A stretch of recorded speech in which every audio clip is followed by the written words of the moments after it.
Fjord, Northern Norway, 4:30 in the morning, 22nd September, 1943. Lieutenant Donald Cameron is lying on the casing of a submarine barely bigger than a bus, soaked through, half blind from chlorine gas leaking into his own boat, and staring up at the black steel wall of the most powerful battleship in the world. The Germans call her the Lone Queen of the North. Just months earlier, German naval officer had laughed at the very idea that anything could touch her here. Tucked inside a fjord ringed with mountains, netting, minefields, and thousands of men. Cameron is about to prove them catastrophically wrong, using a submarine so small that 6 men could carry it. To understand why Cameron and his crew are floating in a freezing water beneath 42,900 tons of German battleship, you have to understand what Tirpitz actually meant to Britain. She was the sister ship of the Bismarck, and by 1943 she was, arguably, the single most dangerous weapon in Hitler's arsenal. Not because of what she'd sunk, but because of what she threatened to sink. Winston Churchill himself had written that the entire strategy of the naval war might be affected by whether or not she was destroyed. Just her presence, sitting in a Norwegian fjord, tied down British battleships, aircraft carriers and cruisers that were desperately needed elsewhere, standing guard in case she ever sailed against the Arctic convoys carrying supplies to the Soviet Union. In July 1942, the mere rumour that Tirpitz had put to sea was enough to trigger the scattering of convoy PQ-17, a decision that led to the loss of 2/3 of its ships and the deaths of over 100 merchant sailors. One battleship, sitting still, had done that. The Royal Navy could not reach her with a surface fleet without wading through fjords studded with shore batteries, torpedo nets, and air cover. Bomber Command had tried and failed to reach her from the air, so British planners turned to something almost absurd in its scale. Submarines you could fit inside a large garden shed. These were the X-craft, 51 feet long, barely 5 feet across at the widest point, crewed by 4 men who had to take turns simply lying down inside the hull. They carried no torpedoes. Instead, each X-craft carried 2 enormous saddle charges, nearly 2 tons of Amatex explosive apiece, bolted to the outside of the hull, designed to be released beneath an enemy ship and detonated on a timer while the crew escaped. It was, on paper, one of the most dangerous jobs the Royal Navy had ever devised. The volunteers who trained for it, men barely out of their 20s, were viewed with something close to pity by the rest of the submarine service. Conventional submariners called the X-craft human torpedoes behind their backs, not entirely as a compliment. The training accident rate was brutal.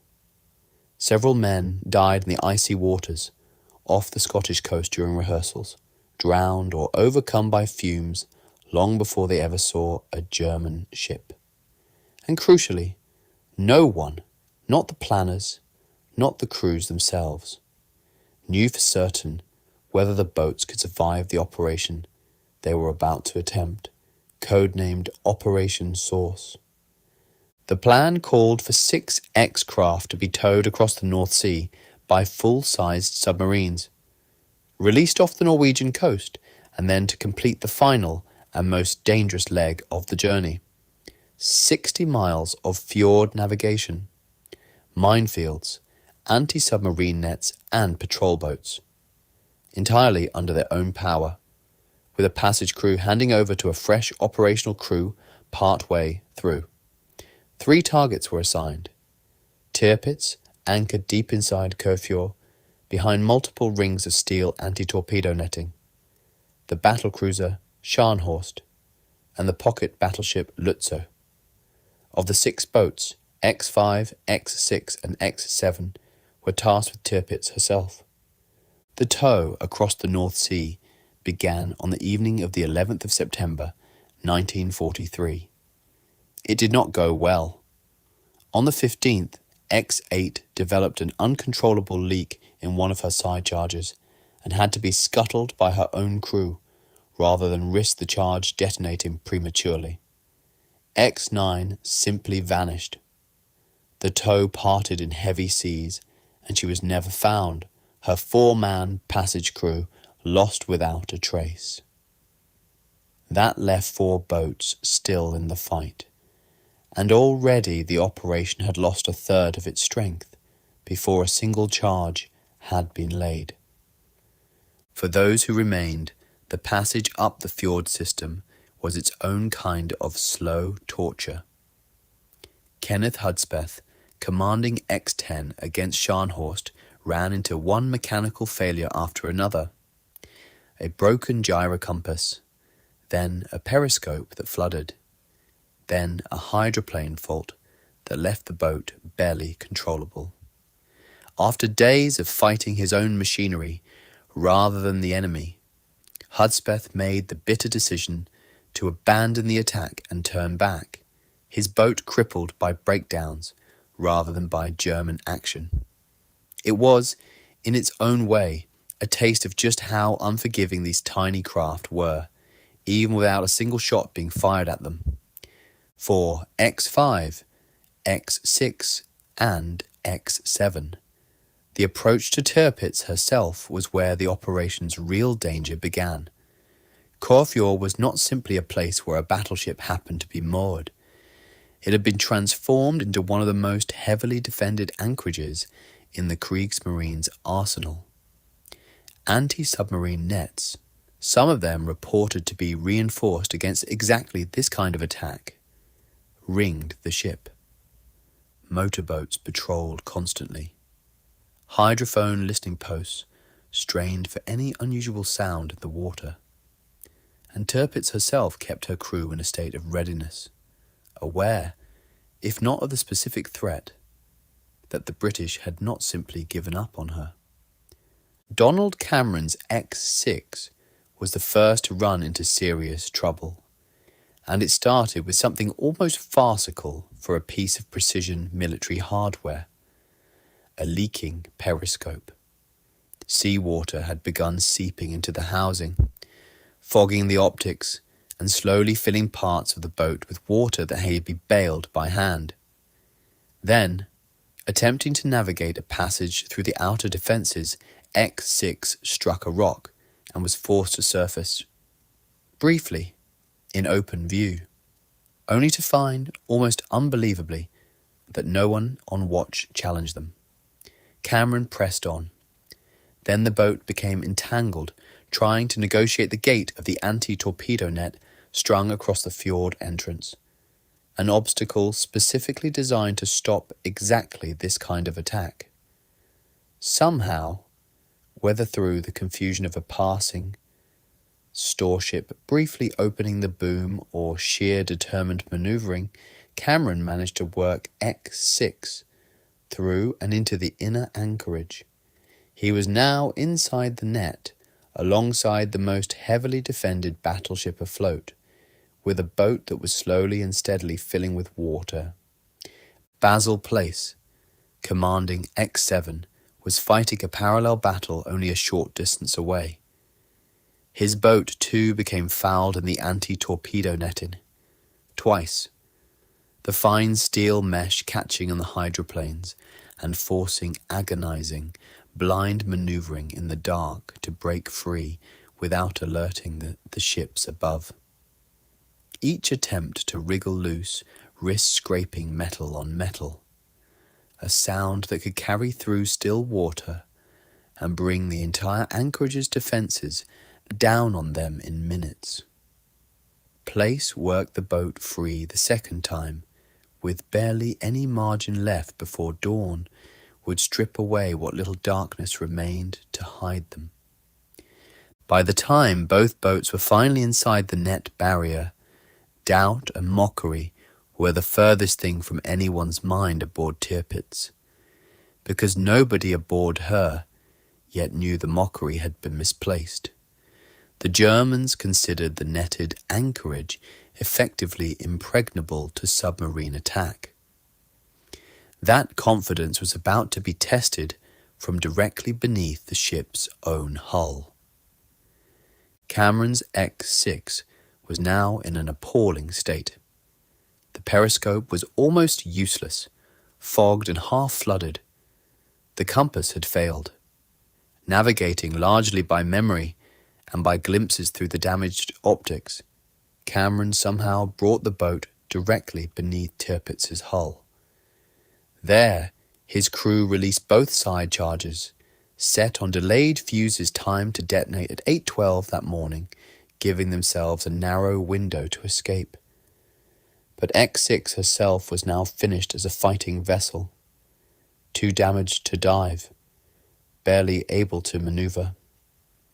As she surfaced, alarmingly close to the battleship, she was spotted. German sailors on deck reportedly threw potatoes at the strange, ungainly craft before realizing what it actually was. Cameron gave the order to scuttle. He and his crew opened the seacocks, destroyed what confidential material they could, and climbed out into the freezing fjord water, where they were hauled aboard Tirpitz herself as prisoners, standing on the deck of the ship they had just mined, with no way of warning their captors what was coming. A short distance away, Basil Place brought X7 in beneath the ship as well, releasing his own charges under the hull, roughly beneath the bow area. But escaping the anchorage proved far harder than reaching it. X7 became entangled in the netting once again during her withdrawal, this time seemingly for good. Place fought the boat for what felt like an age, the vessel refusing to break free. Precious minutes ticking down towards the very detonation time his own charges were set to. Eventually, whether through skill, damage to the net, or simple desperation, he wrenched the boat loose, only for X7 to strike the seabed and be damaged further, forced to surface prematurely, in full view of the anchorage. German fire opened up almost immediately. Place had no choice but to scuttle and abandon ship. Of his 3 crewmen, only one survived the escape from the sinking boat. The rest were lost in the same water their own explosives were about to detonate beneath. Then came 8:12. The explosions beneath Tirpitz's hull did not simply rock the ship, they lifted her. Witnesses described the 60,000-ton hull actually rising in the water before crashing back down, the shockwave travelling through solid steel decks and knocking men off their feet throughout the ship. Below decks, the damage was catastrophic in scope, even if the ship did not sink. Engine and boiler rooms were wrecked. Turbines were thrown from their mountings. Generators failed. Fire control systems and rangefinders, precision instruments calibrated to fractions of a degree, were shattered or thrown out of alignment. Steel plating on the hull itself was buckled and split. Flooding began in multiple compartments. Aboard the ship they had just crippled, Cameron and his surviving men, standing as prisoners on Tirpitz's own deck, felt the explosion beneath their feet and had their answer. The operation, against every possible odd, stacked against 2 tiny, half-wrecked submarines, had worked. The scale of what 6 men in 2 crippled midget submarines had achieved took time to become clear, even to the Germans themselves. Tirpitz did not sink. She was never going to sink from these charges alone. That had never been the objective. The objective was to put her out of the war, and in that, Operation Source succeeded almost completely. The ship that had haunted British naval planning for 2 years, that had scattered an entire Arctic convoy simply by leaving port, was now immobilized in the very fjord she had used as a sanctuary. Repairs would take months. Estimates afterward suggested she would be out of action for approximately 6 months, unable to put to sea as a fighting unit. Her guns and machinery undergoing painstaking reconstruction in a location with none of the industrial infrastructure of a home shipyard. For half a year, the single greatest surface threat to the Arctic convoys sat crippled at anchor, her crews labouring not to fight, but simply to make her seaworthy again. The human cost of that 6-month reprieve had been steep and immediate. Of the 6 X-craft that had set out, only X-10 returned from her mission, crippled by mechanical failure rather than enemy action. X-8 and X-9 were lost with their passage crews before even reaching Norway. Of the men who reached Tirpitz aboard X-5, X-6 and X-7, several were killed in the attack or in the desperate attempts to escape afterward. The fate of X-5 and her crew was never fully established. The boat apparently sunk with all hands somewhere in the fjord, the precise circumstances of her loss remaining unclear to this day. One of the genuine, unresolved mysteries the operation left behind. Cameron and Place, along with their surviving crewmates, spent the remainder of the war as prisoners, held initially aboard the very ship they had disabled, before being transferred into the German prisoner of war system. It was only well after their capture that the full picture of what they had achieved reached them, and eventually the wider world. For their actions, Donald Cameron and Basil Place were both awarded the Victoria Cross, Britain's highest award for gallantry. The citations recognizing an attack carried out with what the awards described as an almost superhuman standard of courage and coolness against impossible odds.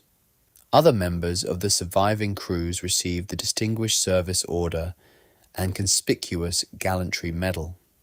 These were not medals awarded lightly, and in the context of the near-suicidal nature of the mission, they reflected just how far outside ordinary expectations of naval warfare this operation had sat. The wider consequences rippled outward from that one September morning for the rest of the war. With Tirpitz disabled, the pressure on the Royal Navy's home fleet eased, if only for a time. Fewer capital ships needed to be held in permanent readiness purely to counter a threat that could no longer sail. Arctic convoys, though still hazardous from air and U-boat attack, no longer had to reckon with the possibility of interception by the most powerful gun platform in German hands. When Tirpitz was eventually judged seaworthy again in 1944, she would face renewed British efforts to finish what the X-craft had started. Carrier strikes, and ultimately the enormous tall boy bombs of RAF Bomber Command, which finally capsized her at anchor near Tromsø in November 1944, killing over 1,000 of her crew. But it was the tiny, half-blind, leaking Midget submarines of Operation Source that had first proven the impossible was achievable, that a ship the Germans considered untouchable inside her own fortified anchorage could be reached, mined and broken, not by aircraft or by battleships, but by 6 men at a time crammed into a hull the size of a family car. What Operation Source demonstrated, beyond the immediate damage to one battleship, was a wider truth about the nature of the naval war being fought in those years. That scale and strength were not the only currencies that mattered. A 4-man crew navigating largely blind, fighting flooding, fouled machinery, and their own damaged instruments, had achieved what conventional forces, with all their firepower, had failed to do from a distance. The mockery that had once greeted the X-craft program, the dismissive talk of glorified human torpedoes, the assumption among some in the wider submarine service that these were toys rather than weapons, evaporated the moment Tirpitz was towed, crippled, back into a Norwegian shipyard for 6 months of repair. It stands in the history of British special operations as one of the starkest examples of a small, almost improbable idea carried out by ordinary men under extraordinary pressure, altering the strategic balance of an entire theatre of war.